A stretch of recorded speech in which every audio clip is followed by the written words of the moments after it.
How to check your liked videos on TikTok on Android.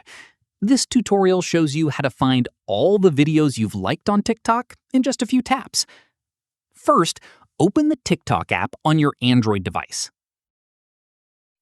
After that, tap on your profile icon at the bottom right of the screen. From there, look for the Liked Videos tab on your profile. It looks like a heart icon. Tap on it to open it. At this point, you'll see a full list of all the videos you've liked on TikTok. Let me show you how to navigate through them. In the next step, tap on any video in the list to open and watch it again.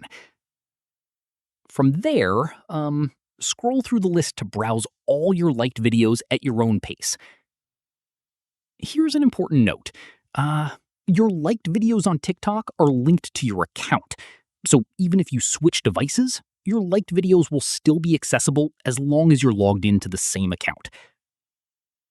And that's it. If this guide helped you find your liked videos on TikTok, give it a like, subscribe for more Android tutorials, and tap the bell icon for updates. See you in the next one.